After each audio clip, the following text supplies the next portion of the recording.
Hi, everybody. It's another Conversations with, and I'm Dick Bond. And I have a great guest today, Lisa Burkett. And Lisa is a life coach.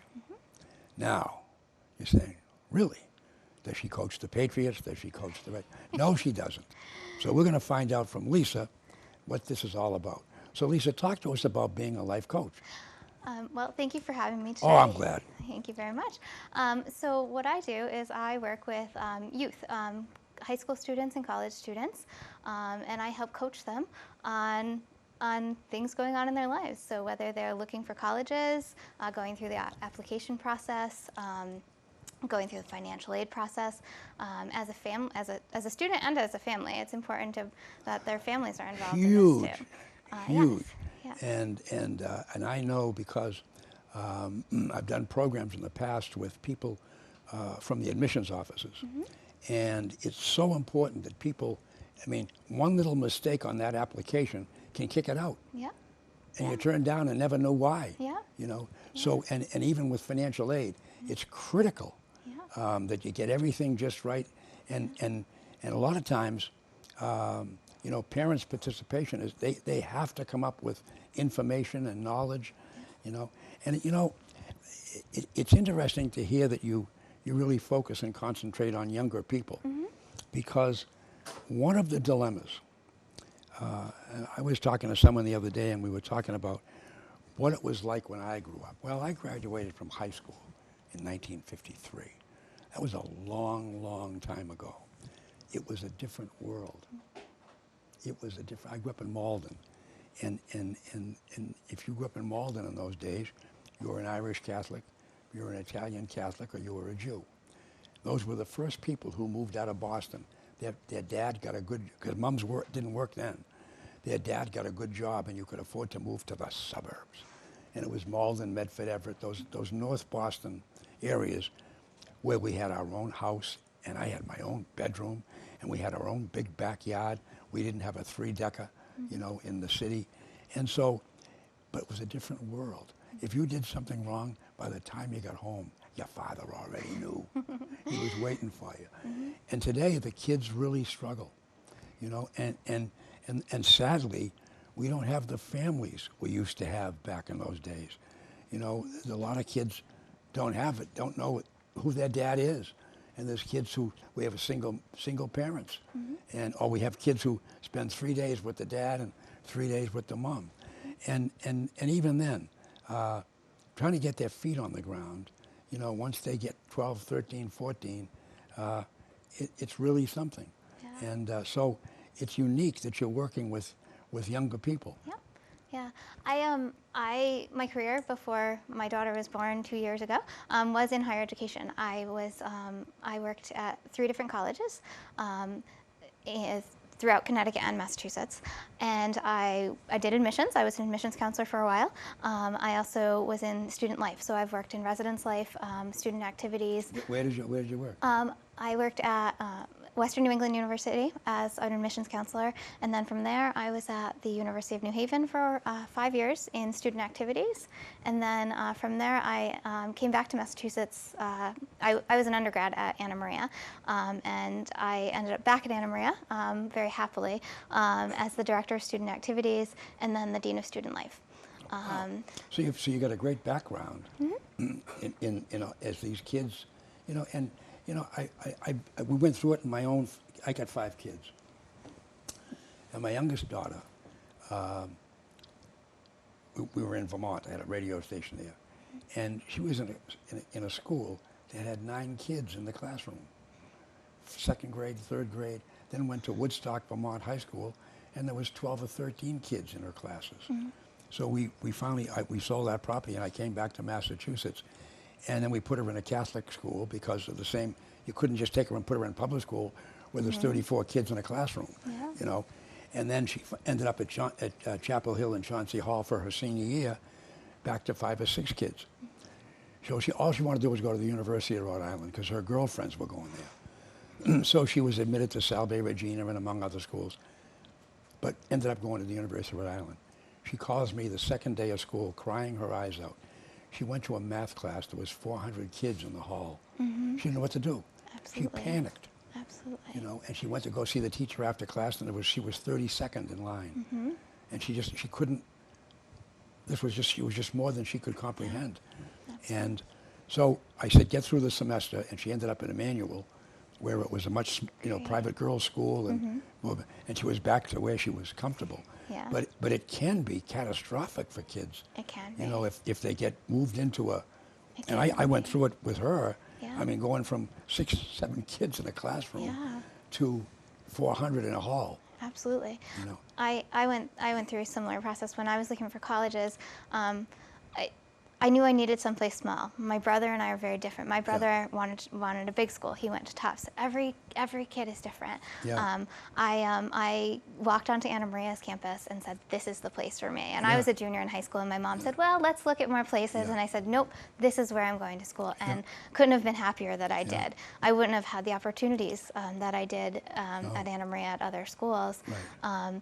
And it brought me to where I am today. I discovered that I could do what I did for a career. I was a resident assistant in college.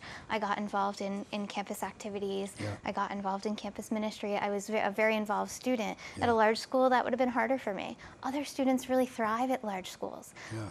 But it's all, every student is different, and everyone needs something You different. know, when Carrie got to Emmanuel, she was like she was back home. Absolutely. I mean, she just saw it. Yeah. You know, and it was funny at graduation.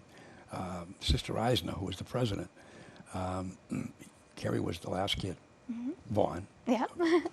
So she got her diploma, and Sister got up on the stage and said, Carrie, come here.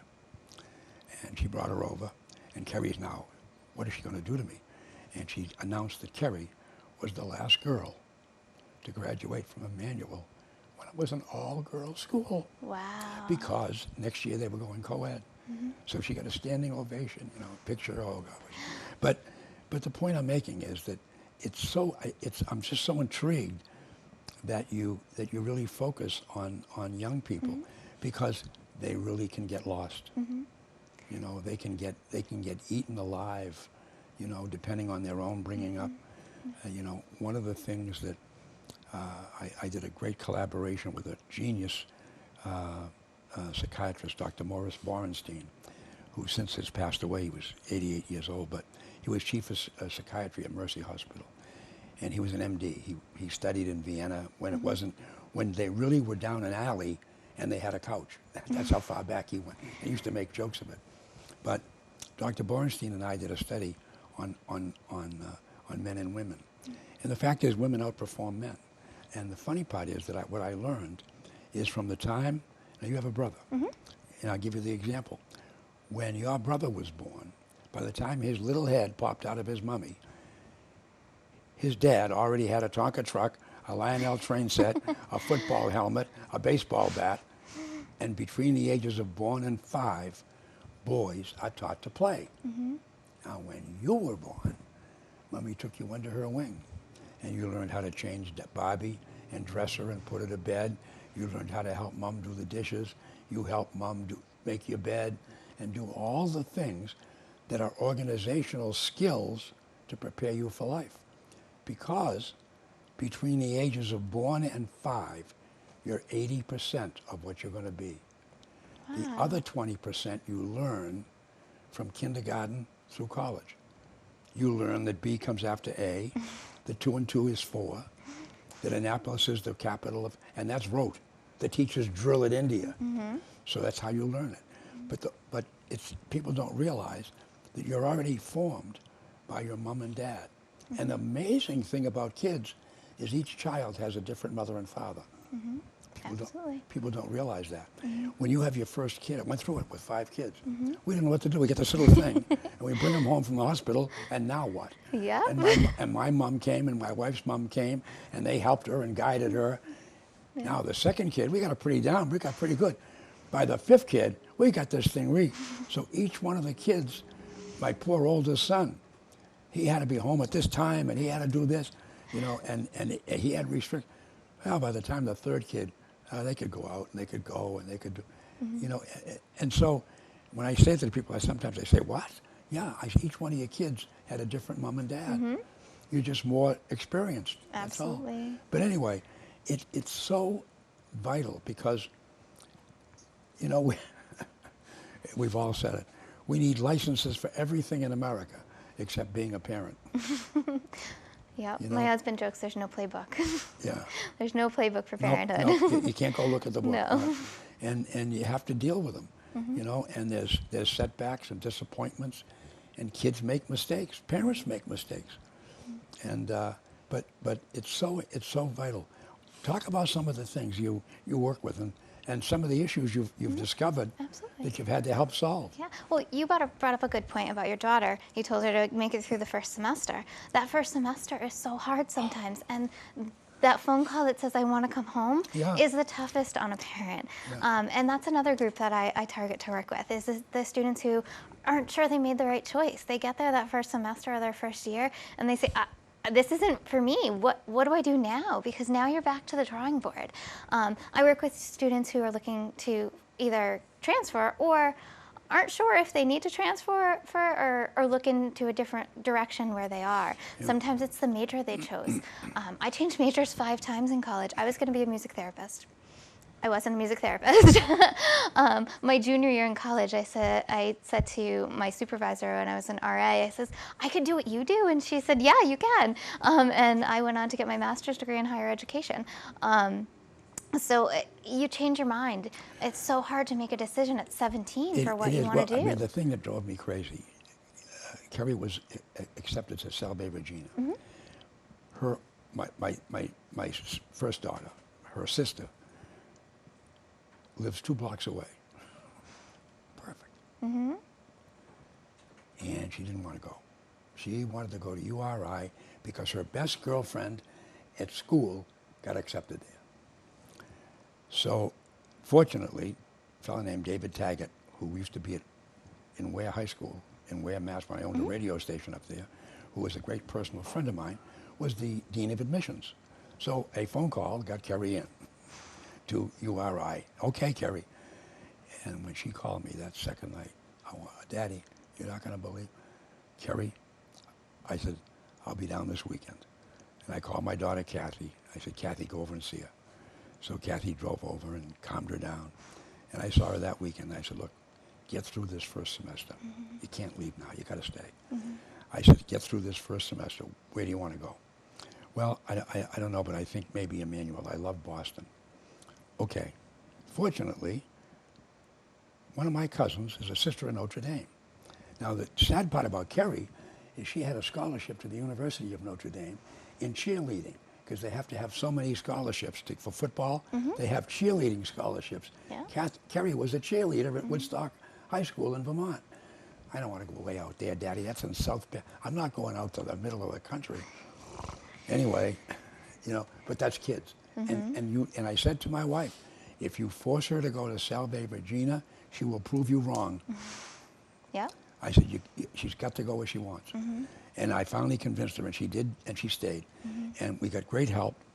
I was advising the Bishop of Burlington, Vermont, Bishop Angel at the time, and I talked to him because he had just come from Providence, and they just built a new Newman Center, and he had a terrific young priest at the Newman Center, and he said, Dick, have her call Father, whatever his name, I forget his name.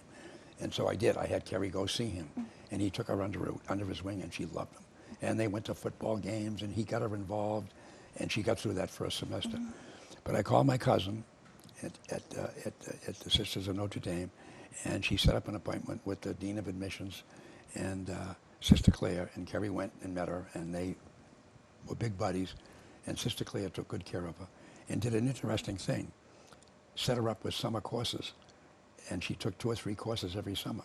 That's So great. by the time she got to her senior year, after she finished her first semester, all she needed was 1 course for her, and the sister told her, the last part of the year is a crunch, so unburden yourself. And she got the courses done ahead, and so she only had 1 course to take the last semester.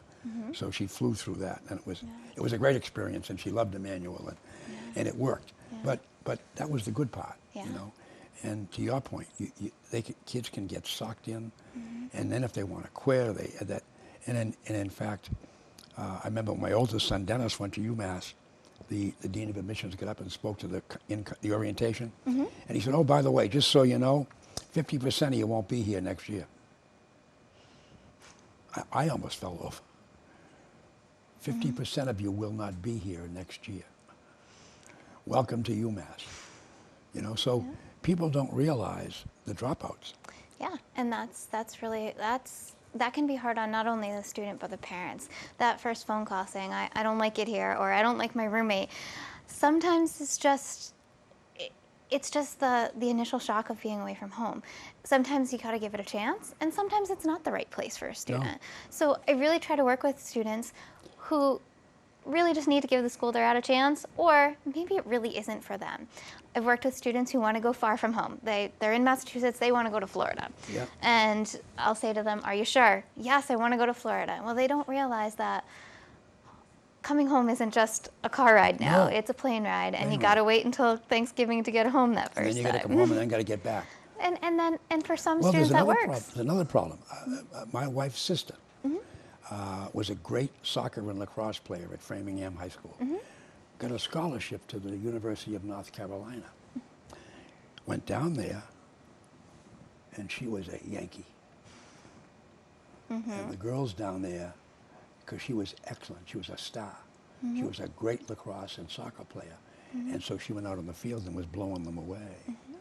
And they made it so miserable that she came home at Thanksgiving and said to her father and mother, "I'm not going back.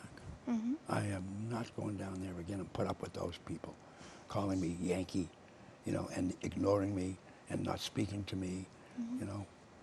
It And could that be a can- culture shock. That's right. Yeah, it's yeah, a because culture shock. because you know here's this little bright and shining star rolls in, and upstages the Southern Belles, and they don't like that, Yeah. especially if you're a Yankee, and people don't realize it exists. Yeah, yeah, and it can be a culture And to your shock. point, Yeah. going to those Southern schools can be a nightmare. Yeah, it can be really hard to be that far from Yeah. home. And you think now, like, I mean, when I went to college, it wasn't. Well, it was getting easier to keep in contact with all of your high school friends, but Yeah. now it's even easier to that students keep in contact, and they want to go hang out with a friend that they Yeah. like. You said your daughter's best friend was going to that school. By the way, she saw her the first day. That was the last time she saw her. And, I always- and Kerry was distraught about that. Yeah. She met some guy and couldn't bother with Kerry. I also always tell students never be roommates with your best friend from high school.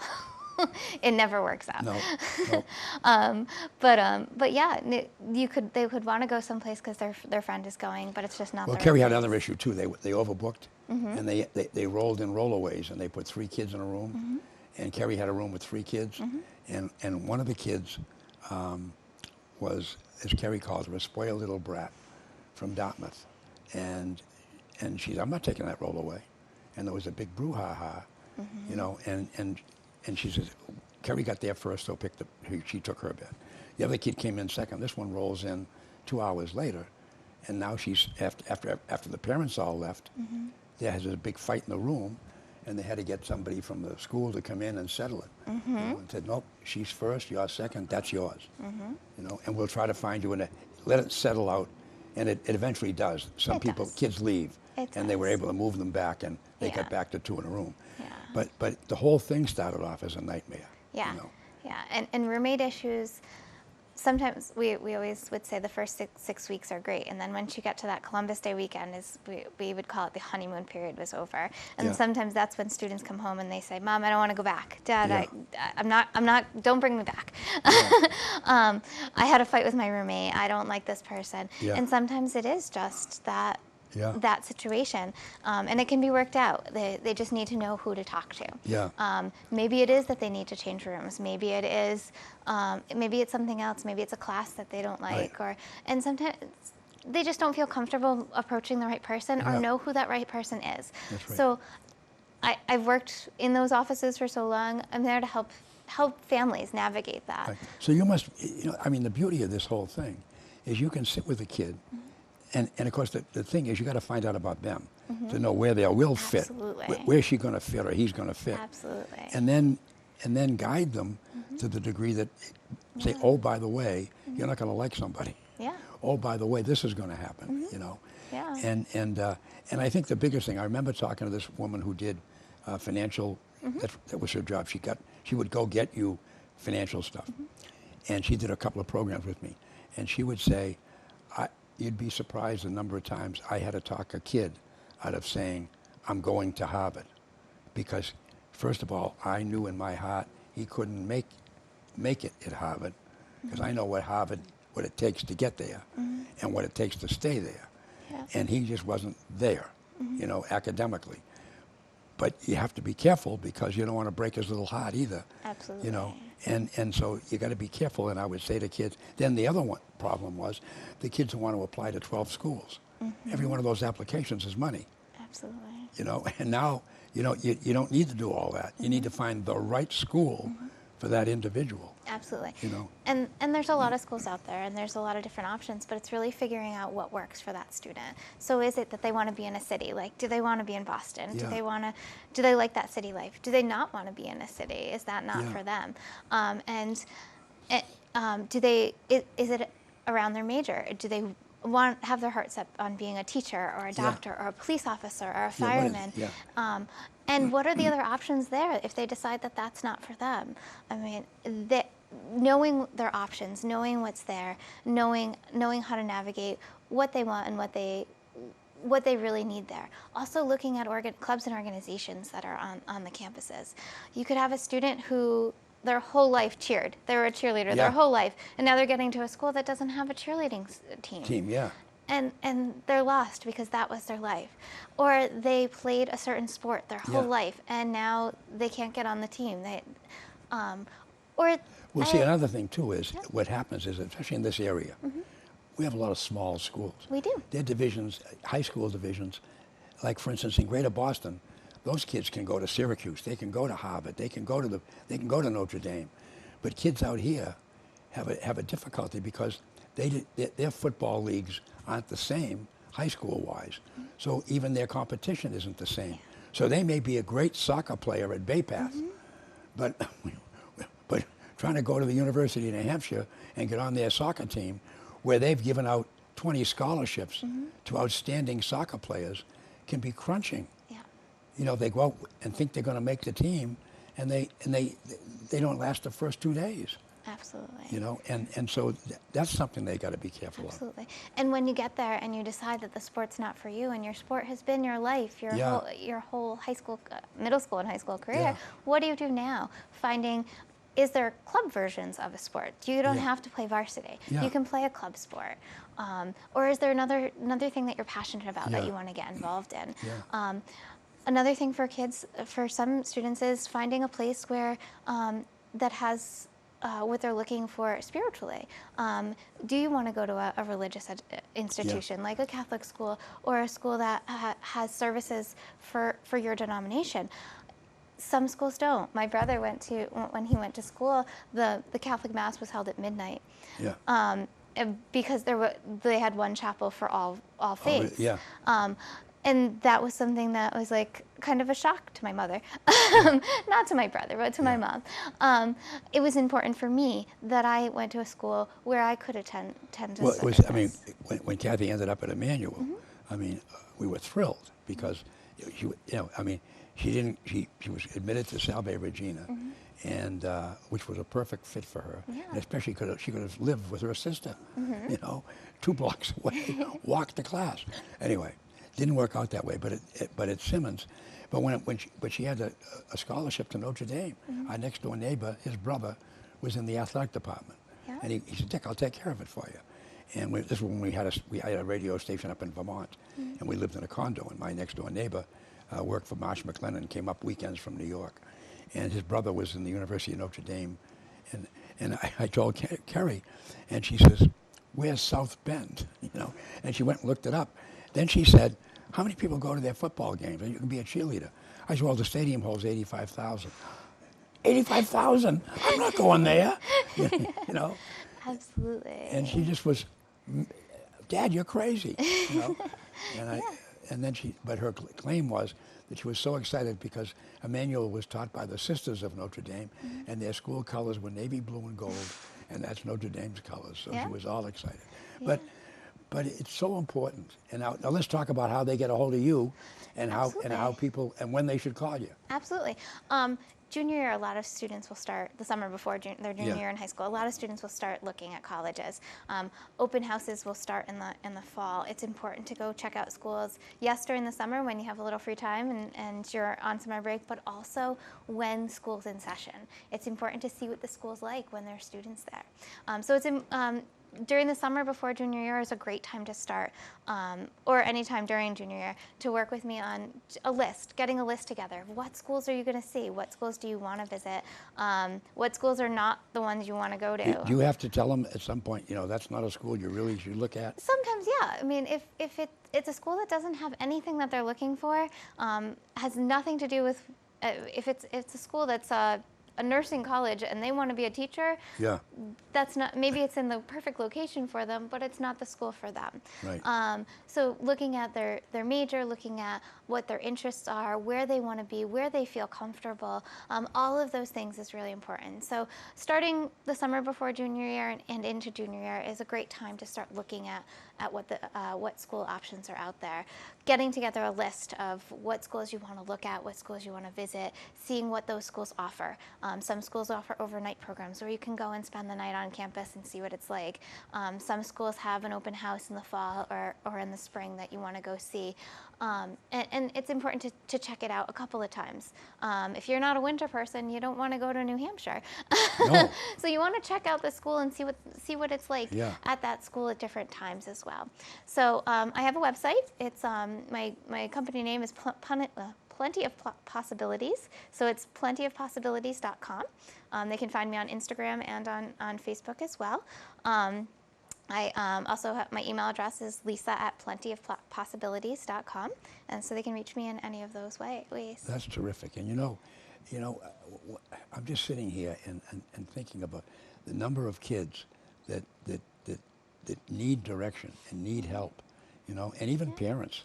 I mean, if this is your oldest, it goes back to you have no idea of how to start to prepare to go to college. Yeah. What do you do? And so getting somebody like you that can sit in with them at the very outset and guide them and direct them in the right direction, because I remember her saying it, you can waste a lot of time and unfortunately a lot of money on the wrong things, if you're not careful. And so you can save them time and money by guiding them and directing them, because it's very true. It's got to fit. Yeah, it you does. know, and if it doesn't fit, it's not good. Absolutely. And I always tell people my oldest son Dennis went to UMass, and it was a big party place, and oh boy, and we lived in Ware, so he used to come home weekends, and he first talked about living at home. I said no. If you're going to go to school, live there. And he'd come home weekends, and he used to do a football game broadcast on the radio, which was fine. Gave him a few bucks, and but it was a party, and it just didn't work out for him. And he ended up at the University of Indiana, and his claim to fame was he stole Larry Bird's girlfriend. That was his claim to fame, and he and Larry Bird were great buddies, and little did he know at the time that Larry would end up playing for the Celtics. And Dennis went to see him, and they had a great chat. But anyway, That's great. Larry forgave him. I always tell parents will always ask me, is it a party school? And I'll say to them, you get what you go for. So Yeah. if you're looking for the all party, schools are party you're school. going to find a party. Yeah. But if you're looking to get your education and to be a student, you're going to find that too. Students all have to find their niche. Yeah. So they find what they're looking for at whatever school they're going to go to. Oh yeah, no question. And you make your own friends. Absolutely. And you can pick that's the good news. You're going to meet new people and exciting people. Absolutely. And you're going to find people you don't like. Yeah. So you just treat them with nonplus. They just treat them as irrelevant. Yeah. Move on. Yeah. Well, Lisa, it was terrific. I'm so glad you came by. Thank you. And we'll have to come back, have you come on again. Absolutely. Because this is a perfect time Yeah. for people to start thinking about giving you a call. Absolutely. And then we'll come back in the spring again and we'll chat again, because Yeah. that's the next time that they want to start thinking about things Yes. as they finish up their sophomore year, getting ready to be a Yes. junior. And seniors, when they're looking at, or they're applying and they're getting accepted, they have to remember their financial aid stuff too. Yeah, so, that's another thing. So That's the financial next aid deadlines come early now. They're Yeah. October instead of March now. Yep. So it's the FAFSA forms will be due before you seniors know it. So That's great. Terrific. Well, you're all set. Thank Lisa, you. thanks so much. Yeah. There you have it, folks. That's another Conversations With.